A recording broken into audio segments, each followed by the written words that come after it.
लीजिए सुनिए।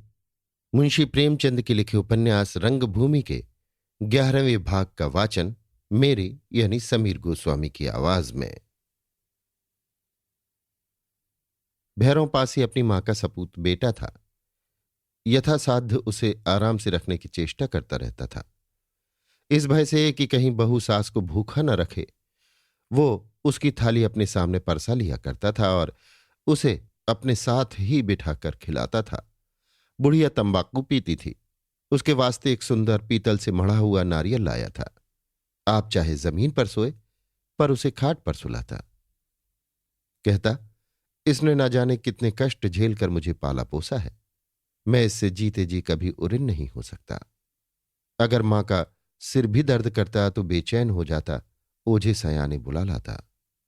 बुढ़िया को गहने कपड़े का भी शौक था। पति के राज में जो सुख न पाए थे, वे बेटे के राज में भोगना चाहती थी। भैरों ने उसके लिए हाथों के कड़े, गले की हंसली और ऐसी ही कई चीजें बनवा दी थीं। पहनने के लिए मोटे कपड़ों की जगह कोई रंगीन छीट लाया करता था। अपनी स्त्री को ताकीद करता रहता था कि अम्मा को कोई तकलीफ न होने पावे। इस तरह बुढ़िया का मन बढ़ गया था। जरा सी कोई बात इच्छा के विरुद्ध होती तो रूठ जाती और बहू को आड़े हाथों लेती। बहू का नाम सुभागी था। बुढ़िया ने उसका नाम अभागी रख छोड़ा था। बहू ने जरा चिलम भरने में देर की, चारपाई बिछाना भूल गई, या मुंह से निकलते ही उसका पैर दबाने या सिर की जुएं निकाल लेना आ पहुंची तो बुढ़िया उसके सिर हो जाती। उसके बाप और भाइयों के मुंह में कालिख लगाती, सबों की दाढ़ियां जलाती और उसे गालियों ही से संतोष न होता। ज्यों ही भैरव दुकान से आता, एक एक की 100 लगाती। भैरव सुनते ही जल उठता, कभी जली कटी बातों से और कभी डंडे से स्त्री की खबर लेता। जगधर से उसकी गहरी मित्रता थी। यद्यपि भैरों का घर बस्ती के पश्चिम सिरे पर था और जगधर का घर पूर्व सिरे पर, किंतु जगधर की यहां बहुत आमद रफ्त थी। यहां मुफ्त में ताड़ी पीने को मिल जाती थी, जिसे मोल लेने के लिए उसके पास पैसे न थे। उसके घर में खाने वाले बहुत थे, कमाने वाला अकेला वही था। 5 लड़कियां थीं, एक लड़का और स्त्री। खोचे की बिक्री में इतना लाभ कहाँ कि इतने पेट भरे और ताड़ी शराब भी पिए। वो भैरों की हां में हां मिलाया करता था, इसलिए सुभागी उससे जलती थी। 2-3 साल पहले की बात है। एक दिन रात के समय भैरों और जगधर बैठे हुए ताड़ी पी रहे थे। जाड़ों के दिन थे। बुढ़िया खा पीकर अंगीठी सामने रखकर आग ताप रही थी। भैरों ने सुभागी से कहा, थोड़े से मटर भून ला, नमक मिर्च प्याज भी लेती आना। ताड़ी के लिए चिखने की जरूरत थी। सुभागी ने मटर तो भूने, लेकिन प्याज घर में न था। हिम्मत न पड़ी कि कह दे प्याज नहीं है।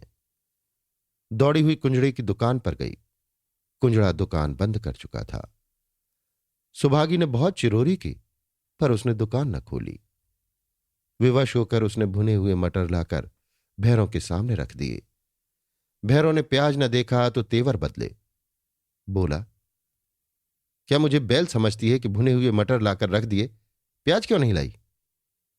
सुभागी ने कहा, प्याज घर में नहीं है तो क्या मैं प्याज हो जाऊं? जगधर, प्याज के बिना मटर क्या अच्छे लगेंगे? बुढ़िया, प्याज तो अभी कल ही धेले का आया था। घर में कोई चीज तो बचती ही नहीं, ना जाने इस चुड़ैल का पेट है या फाड़। सुभागी, मुझसे कसम ले लो जो प्याज हाथ से भी छुआ हो। ऐसी जीभ होती तो इस घर में एक दिन भी निबाह ना होता। भैरों, प्याज नहीं था तो लाई क्यों नहीं? जगधर, जो चीज घर में न रहे उसकी फिक्र रखनी चाहिए। सुभागी, मैं क्या जानती थी कि आज आधी रात को प्याज की धुन सवार होगी। भैरव ताड़ी के नशे में था। नशे में भी क्रोध का सा गुण है, निर्बलों ही पर उतरता है। डंडा पास ही धरा था, उठाकर एक डंडा सुभागी के मारा। उसके हाथ की सब चूड़ियां टूट गई। घर से भागी। भैरव पीछे दौड़ा। सुभागी एक दुकान की आड़ में छिप गई। भैरव ने बहुत ढूंढा। जब उसे न पाया तो घर जाकर किवाड़ बंद कर लिए और फिर रात भर खबर न ली। सुभागी ने सोचा, इस वक्त जाऊंगी तो प्राण न बचेंगे, पर रात भर रहूंगी कहां। बजरंगी के घर गई। उसने कहा, ना बाबा, मैं ये रोग नहीं पालता। खोटा आदमी है, कौन उससे रार मोल ले। ठाकुरदीन के द्वार बंद थे। सूरदास बैठा खाना पका रहा था। उसकी झोपड़ी में घुस गई और बोली, सूरे, आज रात भर मुझे पड़ रहने दो, मारे डालता है। अभी जाऊंगी तो एक हड्डी भी न बचेगी। सूरदास ने कहा, आओ लेट रहो, भोरे चली जाना, अभी नशे में होगा। दूसरे दिन जब भैरों को ये बात मालूम हुई तो सूरदास से गाली गलौज की और मारने की धमकी दी। सुभागी उसी दिन से सूरदास पर स्नेह करने लगी। जब अवकाश पाती तो उसके पास आ बैठती, कभी कभी उसके घर में झाड़ू लगा जाती, कभी घर वालों की आंख बचाकर उसे कुछ दे जाती। मिठुआ को अपने घर बुला ले जाती और उसे गुड़ चबीना खाने को देती। भैरों ने कई बार उसे सूरदास के घर से निकलते देखा। जगधर ने दोनों को बातें करते हुए पाया। भैरों के मन में संदेह हो गया कि जरूर इन दोनों में कुछ साठ गांठ है। तभी से वो सूरदास से खार खाता था, उसे छेड़कर लड़ता। नायक राम के भय से उसकी मरम्मत न कर सकता था। सुभागी पर उसका अत्याचार दिनों दिन बढ़ता जाता था और जगधर शांत स्वभाव होने पर भी भैरों का पक्ष लिया करता था। जिस दिन बजरंगी और ताहिर अली में झगड़ा हुआ था, उसी दिन भैरों और सूरदास में संग्राम छिड़ गया। बुढ़िया ने दोपहर को नहाया था। सुभागी उसकी धोती छांटना भूल गई। गर्मी के दिन थे ही। रात को 9 बजे बुढ़िया को फिर गर्मी मालूम हुई। गर्मियों में दिन में 2 बार स्नान करती थी, जाड़ों में 2 महीने में 1 बार। जब वो नहाकर धोती मांगने लगी तो सुभागी को याद आई, काटो तो बदन में लहू नहीं। हाथ जोड़कर बोली, अम्मा आज धोती धोने की याद नहीं रही, तुम जरा देर मेरी धोती पहन लो तो मैं उसे छांट कर अभी सुखाए देती हूं। बुढ़िया इतनी क्षमाशील न थी।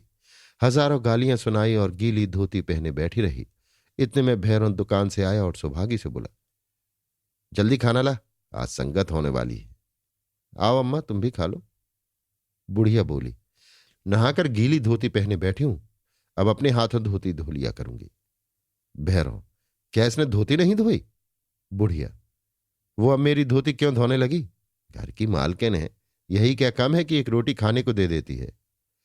सुभागी ने बहुत कुछ उज्र किया, किंतु भैरव ने एक न सुनी।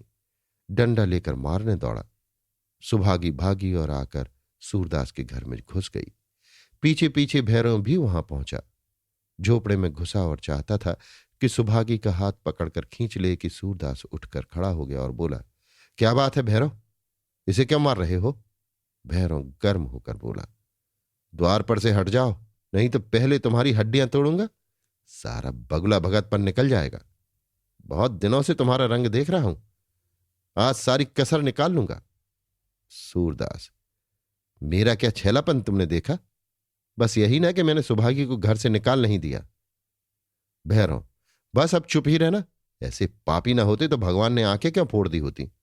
भला चाहते हो तो सामने से हट जाओ। सूरदास, मेरे घर में तुम उसे ना मारने पाओगे, यहां से चली जाए तो चाहे जितना मार लेना। भैरव, हटता है सामने से कि नहीं?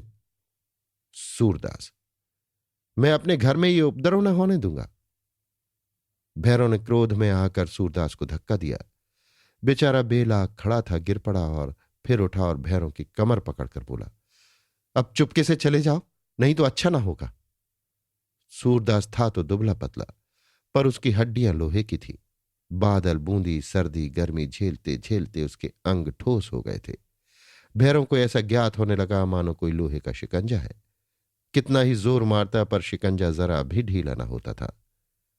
सुभागी ने मौका पाया तो भागी।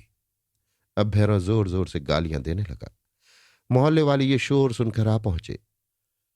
नायक राम ने मजाक करके कहा, क्यों सूरे, अच्छी सूरत देखकर आंखें खुल जाती हैं क्या मोहल्ले ही में? सूरदास, पंडा जी तुम्हें दिल लगी सूझी है और यह मुंह में कालिख लगाई जा रही है। अंधा था, अपाहिज था, भिखारी था, नीच था, पर चोरी बदमाशी के इल्जाम से तो बचा हुआ था। आज वो इल्जाम भी लग गया। बजरंगी, आदमी जैसा आप होता है वैसा ही दूसरों को समझता है। भैरव, तुम कहां के बड़े साधु हो, अभी आज ही लाठी चलाकर आए हो? मैं 2 साल से देख रहा हूं। मेरी घरवाली इससे आकर अकेले में घंटों बातें करती है। जगधर ने भी उसे यहां से रात को आते देखा है।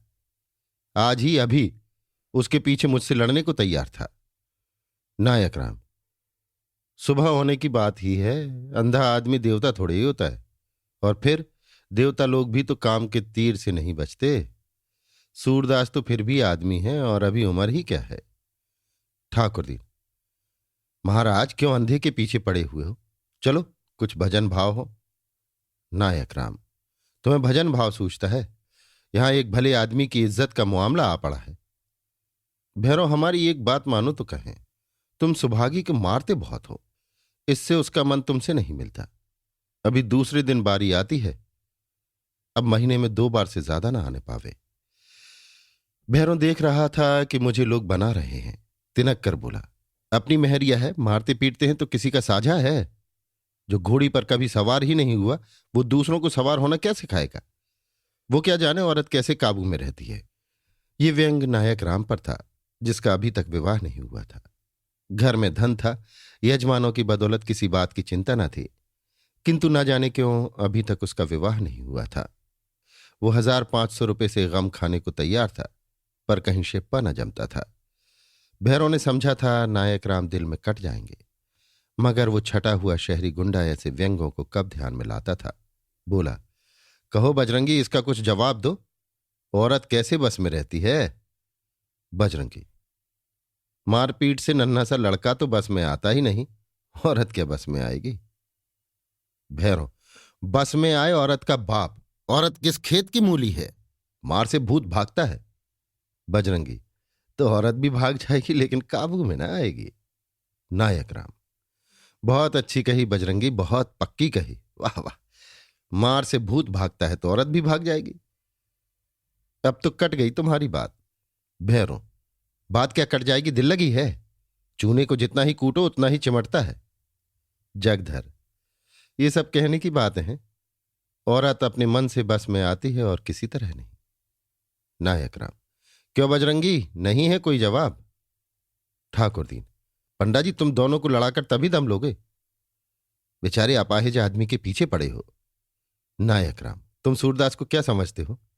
ये देखने ही में इतने दुबले हैं, अभी हाथ मिलाओ तो मालूम हो। भैरव, अगर इन्हें पछाड़ दो तो 5 रुपये इनाम दूं।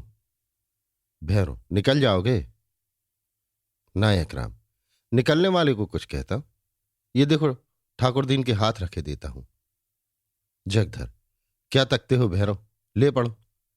सूरदास, मैं नहीं लड़ता। नायक राम, सूरदास देखो, नाम हंसाई मत कराओ। मर्द होकर लड़ने से डरते हो, हार ही जाओगे या और कुछ? सूरदास, लेकिन भाई मैं पेंच पांच नहीं जानता। पीछे से ये ना कहना हाथ क्यों पकड़ा। मैं जैसे चाहूंगा वैसे लड़ूंगा। जगधर, हाँ हाँ, तुम जैसे चाहना वैसे लड़ना। सूरदास, अच्छा तो आओ, कौन आता है? नायक राम, अंधे आदमी का जीवट देखना। चलो भैरव, आओ मैदान में। भैरव, अंधे से क्या लड़ूंगा? नायक राम, बस इसी पर इतना अकड़ते थे। जगधर, निकल जाओ भैरव, एक झपट्टे में तो मार लोगे। भैरव, तुम क्यों नहीं लड़ जाते? तुम ही नाम ले लेना। जगधर को रुपयों की नित्य चिंता रहती थी। परिवार बड़ा होने के कारण किसी तरह चूल न बैठती थी। घर में एक न एक चीज घटी ही रहती थी। धनोपार्जन के किसी उपाय को हाथ से न छोड़ना चाहता था। बोला, क्यों सूरे, हमसे लड़ोगे? सूरदास, तुम ही आ जाओ, कोई सही। जगधर, क्यों पंडा जी, इनाम दोगे ना? नायक राम, इनाम तो भैरों के लिए था, लेकिन कोई हरज नहीं। हाँ, शर्त यह है कि एक ही झपट्टे में गिरा दो। जगधर ने धोती ऊपर चढ़ा ली और सूरदास से लिपट गया। सूरदास ने उसकी एक टांग पकड़ ली और इतने जोर से खींचा कि जगधर धम से गिर पड़ा। चारों तरफ से तालियां बजने लगी। बजरंगी बोला, वाह सूरदास वाह। नायक राम ने दौड़कर उसकी पीठ ठोकी।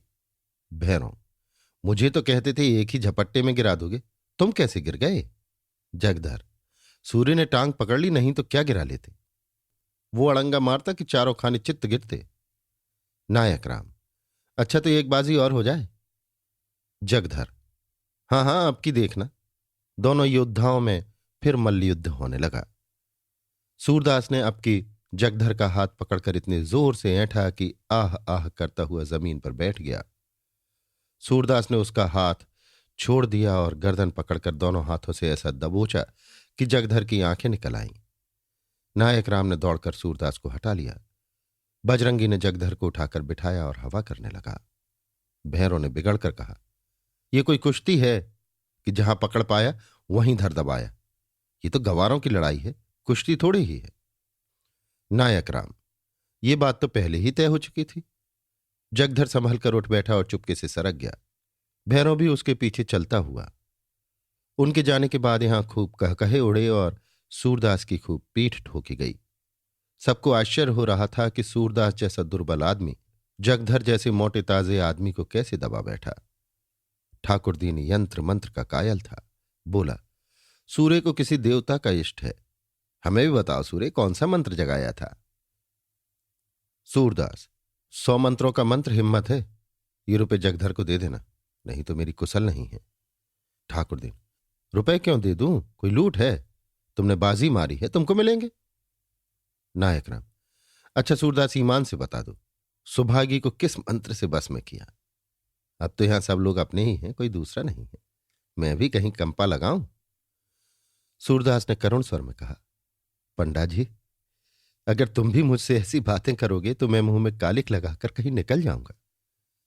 मैं पराई स्त्री को अपनी माता बेटी बहन समझता हूं।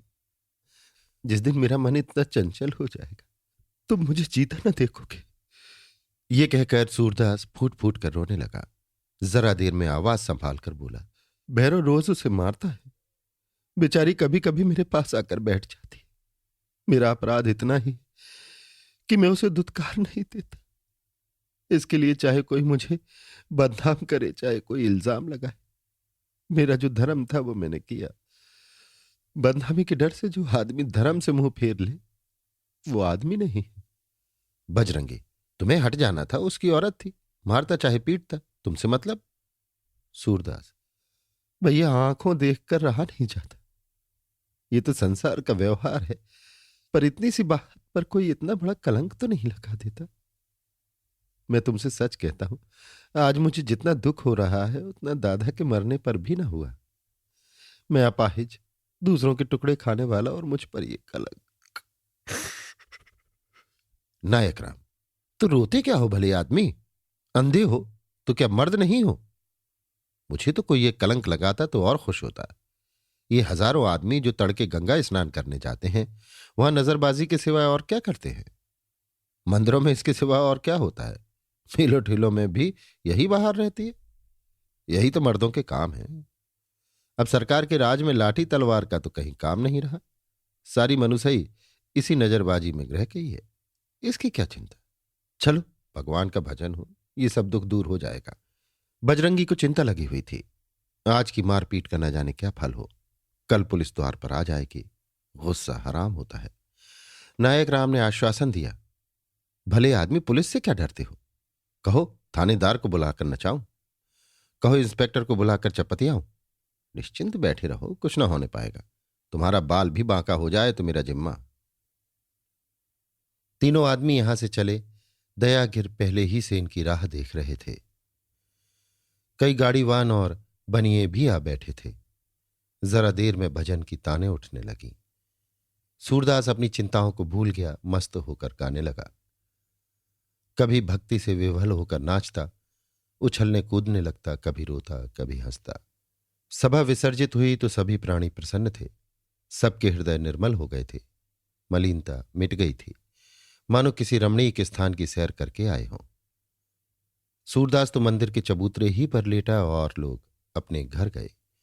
किंतु थोड़ी ही देर बाद सूरदास को फिर उन्हीं चिंताओं ने आ घेरा। मैं क्या जानता था कि भैरों के मन में मेरी ओर से इतना मैल है, नहीं तो सुभागी को अपने झोपड़े में आने ही क्यों देता। जो सुनेगा वही मुझ पर थूकेगा। लोगों को ऐसी बातों पर कितनी जल्द विश्वास आ जाता है। मोहल्ले में कोई अपने दरवाजे पर खड़ा ना होने देगा। भगवान तो सबके मन की बात जानते हैं। आदमी का धर्म है कि किसी को दुख में देखे तो उसे तसल्ली दे। अगर अपना धर्म पालने में भी कलंक लगता है तो लगे भला से। इसके लिए कहां तक रो? कभी ना कभी तो लोगों को मेरे मन का हाल मालूम ही हो जाएगा।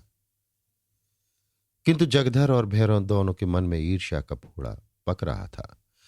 जगधर कहता था, मैंने तो समझा था सहज में 5 रुपए मिल जाएंगे, नहीं तो क्या कुत्ते ने काटा था कि उससे भिड़ने जाता। आदमी काहे को है, लोहा है। भैरव, मैं उसकी ताकत की परीक्षा कर चुका हूं। ठाकुर दीन सच कहता है, उसे किसी देवता का इष्ट है। जगधर, इष्ट विष्ट कुछ नहीं है, ये सब बेफिक्री है।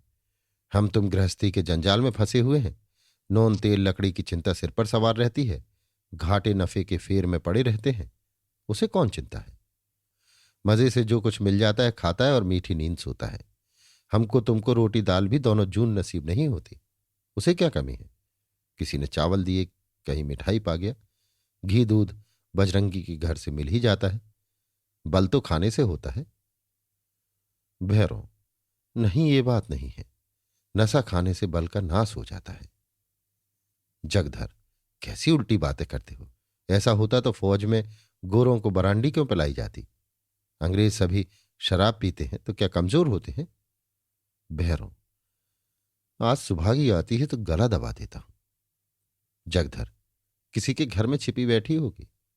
भैरव, अंधे ने मेरी आबरू बिगाड़ दी। बिरादरी में ये बात फैलेगी तो हुक्का बंद हो जाएगा, भात देना पड़ जाएगा। जगधर, तुम ही तो ढिंढोरा पीट रहे हो। ये नहीं पटकनी खाई थी तो चुपके से घर चले आते। सुभागी घर आती तो उससे समझते। तुम लगे वहीं दोहाई देने। भैरव, इस अंधे को मैं ऐसा कपटी न समझता था, नहीं तो अब तक कभी उसका मजा चखा चुका होता। अब उस चुड़ैल को घर में न रखूंगा। चमार के हाथों ये बेआबरूई। जगधर, अब इससे बड़ी और क्या बदनामी होगी? गला काटने का काम है। भैरव, बस यही मन में आता है कि चलकर गंडासा मारकर काम तमाम कर दूं, लेकिन नहीं, मैं उसे खेला खिला कर मारूंगा। सुभागी का दोष नहीं है, सारा तूफान इसी ऐबी अंधे ने खड़ा किया हुआ है। जगधर, दोष दोनों का है। भैरव, लेकिन छेड़छाड़ तो पहले मर्द ही करता है। उससे तो अब मुझे कोई वास्ता नहीं रहा। जहां चाहे जाए, जैसे चाहे रहे। मुझे तो अब इसी अंधे से भुगतना है। सूरज से कैसा गरीब मालूम होता है, जैसे कुछ जानता ही नहीं, और मन में इतना कपट भरा हुआ है। भीख मांगते दिन जाते हैं, उस पर भी अभागे की आंखें नहीं खुलती। जगधर, इसने मेरा सिर नीचा कर दिया। मैं दूसरों पर हंसा करता था, अब जमाना मुझ पर हंसेगा। मुझे तो सबसे बड़ा मलाल यह है कि अभागनी गई भी तो चमार के साथ गई। अगर किसी ऐसे आदमी के साथ जाती जो जात पात में, देखने सुनने में, धन दौलत में मुझसे बढ़कर होता, तो मुझे इतना रंज न होता। जो सुनेगा अपने मन में यही कहेगा कि मैं इस अंधे से भी गया बीता हूं। जगधर, औरतों का स्वभाव कुछ समझ में नहीं आता। नहीं तो कहां तुम और कहां वो अंधा। मुंह पर मक्खियां भिनका करती हैं, मालूम होता जूते खाकर आया है। भैरव, और बेहया कितना बड़ा है। भीख मांगता है, अंधा है, पर जब देखो हंसता ही रहता है। मैंने उसे कभी रोते ही नहीं देखा। जगधर, घर में रुपए गड़े हैं, रोए उसकी बला। भीख तो दिखाने को मांगता है। भैरव, अब रोएगा? ऐसा रुलाऊंगा कि छठी का दूध याद आ जाएगा। यूं बातें करते हुए दोनों अपने अपने घर गए। रात के 2 बजे होंगे कि अकस्मात सूरदास की झोपड़ी से ज्वाला उठी। लोग अपने अपने द्वारों पर सो रहे थे। निद्रावस्था में भी उपचेतना जागती रहती है। दम के दम सैकड़ों आदमी जमा हो गए। आसमान पर लाली छाई हुई थी। ज्वालाएं लपक लपक कर आकाश की ओर दौड़ने लगीं। कभी उनका आकार किसी मंदिर के स्वर्ण कलश का सा हो जाता था, कभी वे वायु के झोंकों से यों कंपित होने लगती थीं मानो जल में चांद का प्रतिबिंब है। आग बुझाने का प्रयत्न किया जा रहा था, पर झोपड़े की आग ईर्ष्या की आग की भांति कभी नहीं बुझती। कोई पानी ला रहा था, कोई यों ही शोर मचा रहा था, किंतु अधिकांश लोग चुपचाप खड़े नैराश्यपूर्ण दृष्टि से अग्निदाह को देख रहे थे, मानो किसी मित्र की चिताग्नि है। सहसा सूरदास दौड़ा हुआ आया और चुपचाप ज्वाला के प्रकाश में खड़ा हो गया। बजरंगी ने पूछा, ये कैसे लगी सूरे? चूल्हे में तो आग नहीं छोड़ दी थी। सूरदास, झोपड़े में जाने का कोई रास्ता नहीं है। बजरंगी, अब तो अंदर बाहर सब एक हो गया, दीवारें जल रही हैं। सूरदास, किसी तरह नहीं जा सकता। बजरंगी, कैसे जाओगे? देखते नहीं हो यहां तक लपटें आ रही हैं। जगधर, सूर्य के आज चूल्हा ठंडा नहीं किया था? नायक राम, चूल्हा ठंडा किया होता तो दुश्मनों का कलेजा कैसे ठंडा होता? जगधर, पंडा जी मेरा लड़का काम ना आए। अगर मुझे कुछ भी मालूम हो तुम मुझ पर नाहक सुबह करते हो। नायक राम, मैं जानता हूं जिसने आग लगाई है, बिगाड़ ना दूं तो कहना। ठाकुर दीन, तुम क्या बिगाड़ोगे? भगवान आप ही बिगाड़ देंगे। इसी तरह जब मेरे घर में चोरी हुई थी तो सब स्वाहा हो गया था। जगधर, जिसके मन में इतनी खटाई हो भगवान उसका सत्यानाश कर दें। सूरदास, अब तो लपट नहीं आती। बजरंगी, हां फूस जल गया, अब धरन जल रही है। सूरदास, अब तो अंदर जा सकता हूं। नायक राम, अंदर तो जा सकते हो पर बाहर नहीं निकल सकते। अब चलो आराम से सो रहो, जो होना था हो गया, पछताने से क्या होगा। सूरदास, हां सो रहूंगा, जल्दी क्या है। थोड़ी देर में रही सही आग भी बुझ गई। कुशल ये हुई कि और किसी घर में आग न लगी। सब लोग इस दुर्घटना पर आलोचना करते हुए विदा हुए। सन्नाटा छा गया, किंतु सूरदास अब भी वहीं बैठा हुआ था। उसे झोपड़े के जल जाने का दुख न था, बर्तन आदि के जल जाने का भी दुख न था। दुख था उस पोटली का जो उसकी उम्र भर की कमाई थी, जो उसके जीवन की सारी आशाओं का आधार थी, जो उसकी सारी यातनाओं और रचनाओं का निष्कर्ष था। इस छोटी सी पोटली में उसका, उसके पितरों का और उसके नाम लेवा का उद्धार संचित था। यही उसके लोक और परलोक, उसकी दीन दुनिया का आशा दीपक थी। उसने सोचा पोटली के साथ रुपए थोड़े ही जल गए होंगे। अगर रुपए पिघल भी गए होंगे तो चांदी कहां जाएगी। क्या जानता था कि आज ये विपत्ति आने वाली है, नहीं तो यहीं न सोता। पहले तो कोई झोपड़ी के पास आता ही न था। आग लगाता भी तो पोटली को पहले ही निकाल लेता। सच तो यूं है कि मुझे यहां रुपए रखने ही न चाहिए थे, पर रखता कहां। मोहल्ले में ऐसा कौन है जिसे रखने को देता। हाय, पूरे 500 रुपए थे, कुछ पैसे ऊपर हो गए थे। क्या इसी दिन के लिए पैसे पैसे बटोर रहा था? खा लिया होता तो कुछ तस्कीन होती। क्या सोचता था और क्या हुआ। गया जाकर पितरों को पिंडा देने का इरादा किया था, अब उनसे कैसे गला छूटेगा। सोचता था कहीं मिठुआ की सगाई ठहर जाए तो कर डालूं, बहू घर में आ जाए तो एक रोटी खाने को मिले। अपने हाथों ठोक ठोक कर खाते एक जुग बीत गया। बड़ी भूल हुई। चाहिए था कि जैसे जैसे हाथ में रुपए आते एक एक काम पूरा करता जाता। बहुत पांव फैलाने का यही फल है। उस समय तक राख ठंडी हो चुकी थी। सूरदास अटकल से द्वार की ओर झोपड़े में घुसा, पर 2-3 पग के बाद एकाएक पांव भूबल में पड़ गया। ऊपर राख थी लेकिन नीचे आग। तुरंत पांव खींच लिया और अपनी लकड़ी से राख को उलटने पलटने लगा, जिससे नीचे की आग भी जल्द राख हो जाए। आधा घंटे में उसने सारी राख नीचे से ऊपर कर दी और तब फिर डरते डरते राख में पैर रखा। राख गर्म थी पर असहना थी। उसने उसी जगह की सीध में राख को टटोलना शुरू किया जहां छप्पर में पोटली रखी थी।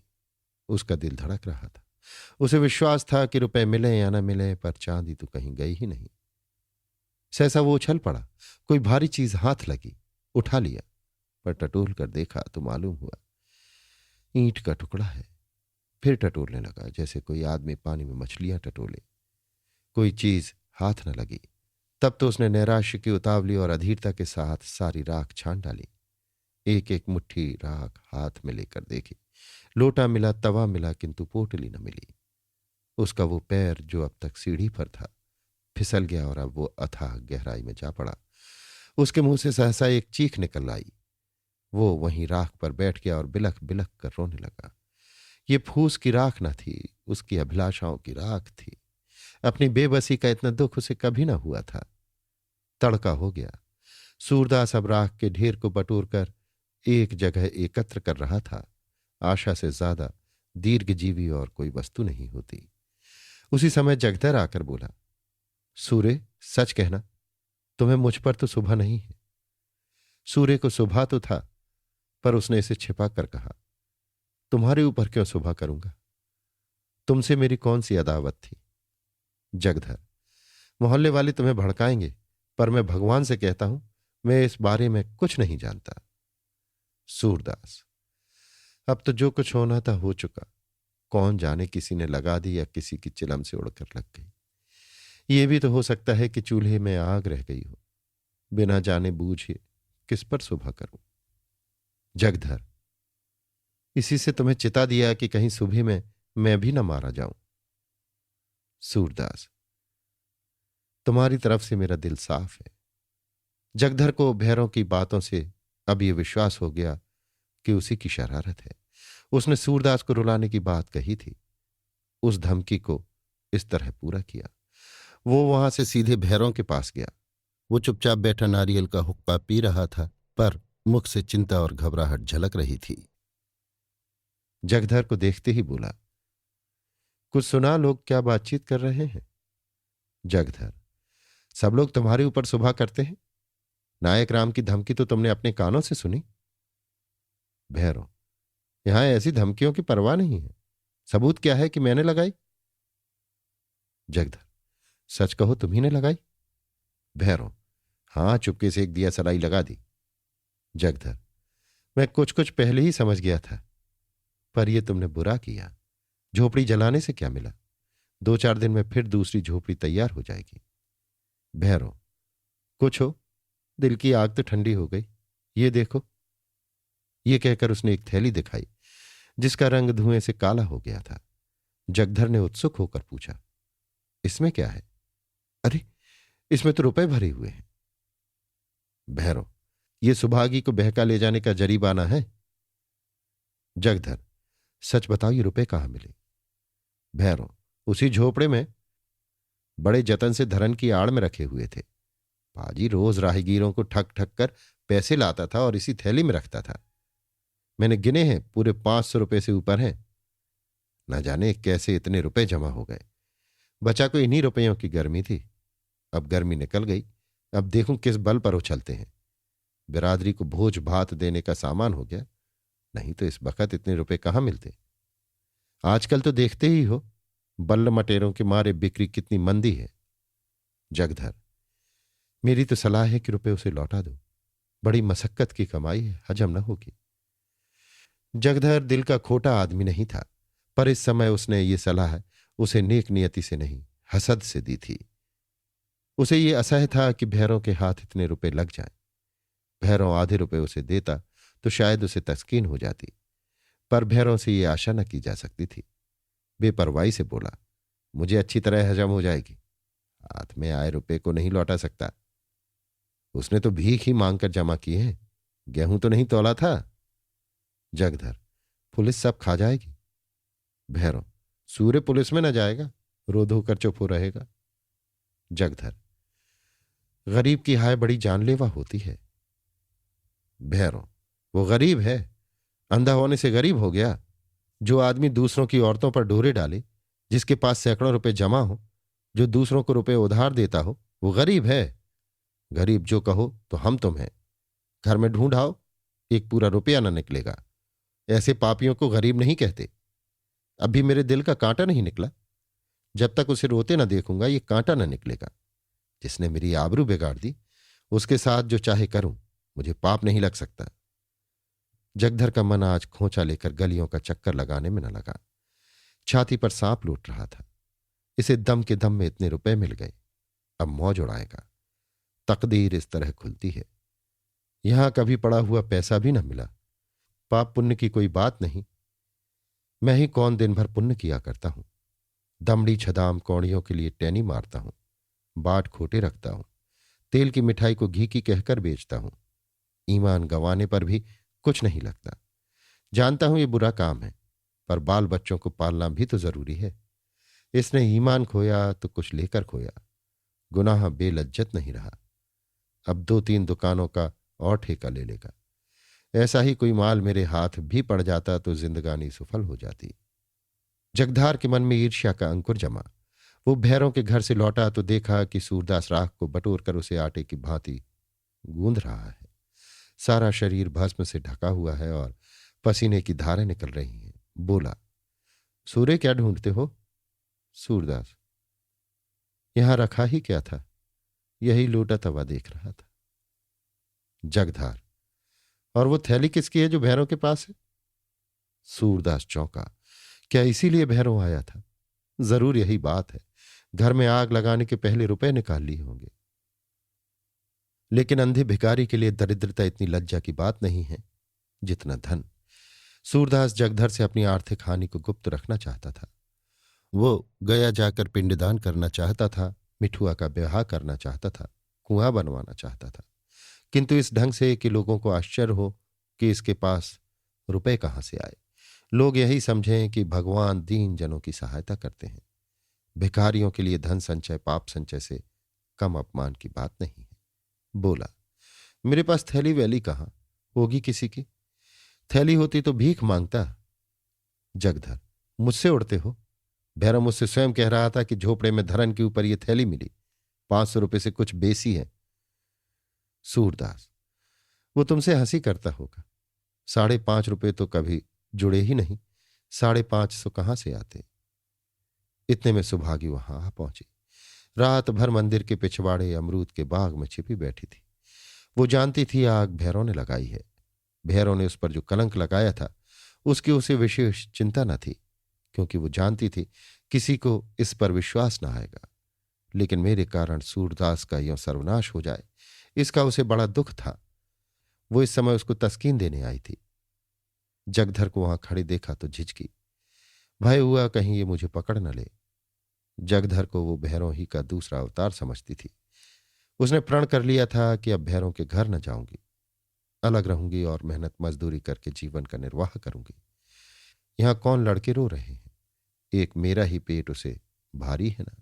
अब अकेले ठोके और खाए और बुढ़िया के चरण धो धो कर पिए। मुझसे तो ये नहीं हो सकता। इतने दिन हुए इसने कभी अपने मन से धेले का सिंदूर भी न दिया होगा, तो मैं क्यों उसके लिए मरूं? वो पीछे लौटा ही चाहती थी कि जगधर ने पुकारा, सुभागी कहाँ जाती है? देखिए अपने खसम की करतूत। बेचारे सूरदास को कहीं का न रखा। सुभागी ने समझा मुझे झांसा दे रहा है, मेरे पेट की थाह लेने के लिए जाल फेंका है। व्यंग से बोली, उसके गुरु तो तुम ही हो, तुम ही ने मंत्र दिया होगा। जगधर: हाँ यही मेरा काम है, चोरी डाका ना सिखाऊं तो रोटियां क्यों कर चलें। सुभागी ने फिर व्यंग किया, रात ताड़ी पीने को नहीं मिली क्या? जगधर: ताड़ी के बदले क्या अपना ईमान बेच दूंगा? जब तक समझता था भला आदमी है, साथ बैठता था, हंसता बोलता था, ताड़ी भी पी लेता था, कुछ ताड़ी के लालच से नहीं जाता था।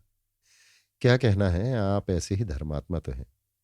लेकिन आज से कभी उसके साथ बैठते देखना तो कान पकड़ लेना। जो आदमी दूसरों के घर में आग लगाए, गरीबों के रुपए चुरा ले जाए, वो अगर मेरा बेटा भी हो तो उसकी सूरत न देखूं।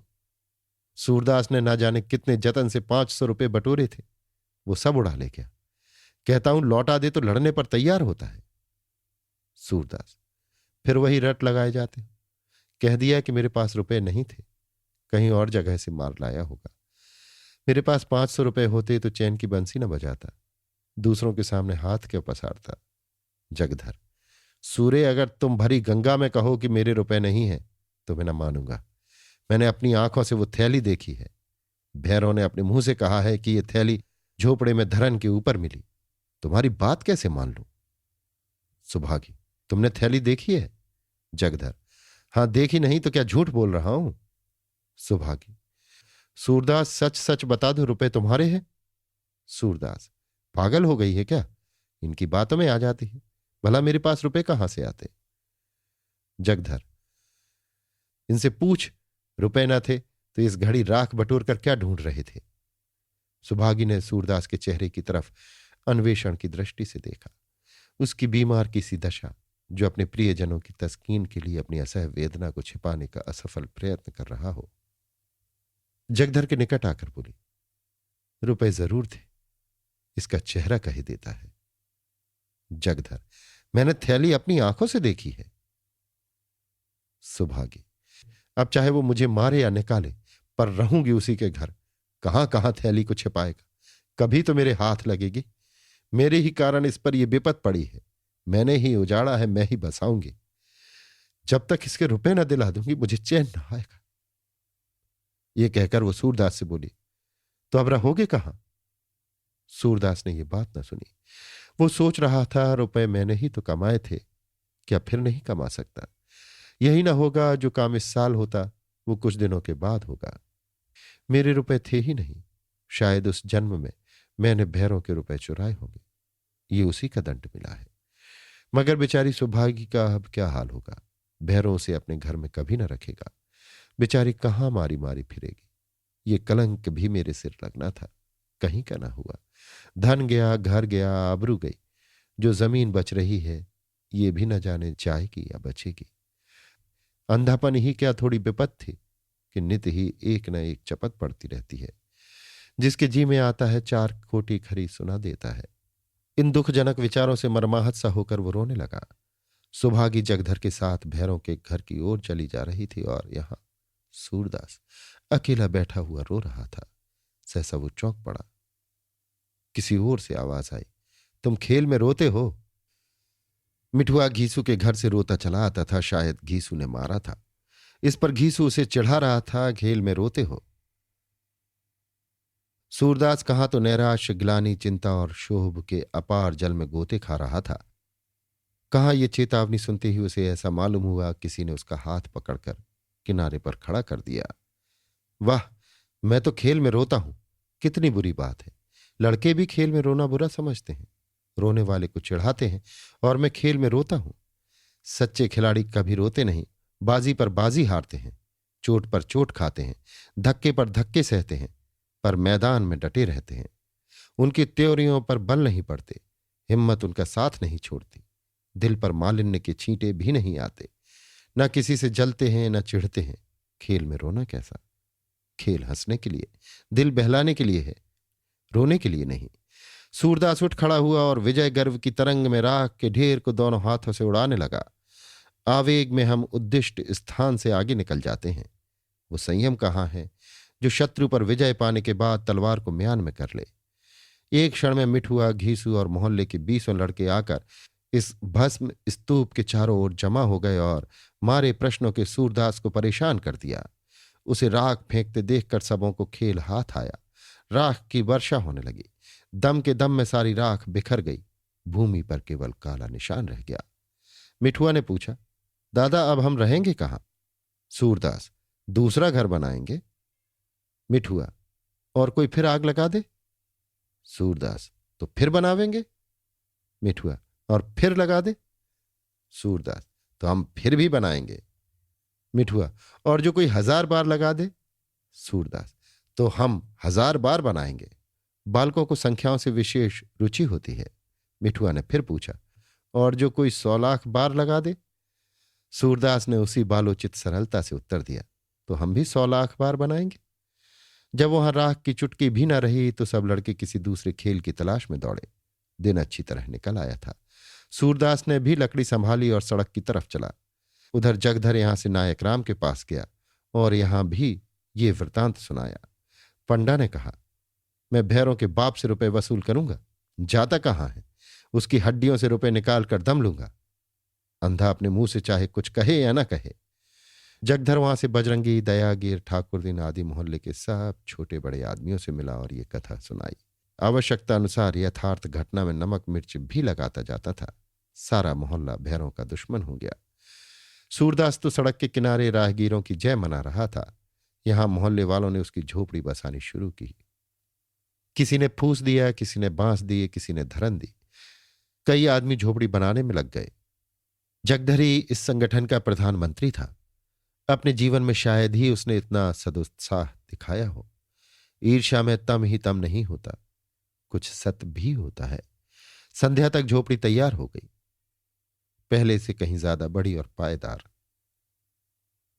जमनी ने मिट्टी के 2 घड़े और 2-3 हाड़ियां लाकर रख दी। एक चूल्हा भी बना दिया। सबने गुट कर रखा था कि सूरदास को झोपड़ी बनाने की जरा भी खबर न हो। जब वो शाम को आए तो घर देखकर चकित हो जाए और पूछने लगे किसने बनाया। तब सब लोग कहें, आप ही आप तैयार हो गया। अभी आप सुन रहे थे मुंशी प्रेमचंद के लिखे उपन्यास रंगभूमि के 11वें भाग का वाचन मेरी यानी समीर गोस्वामी की आवाज में।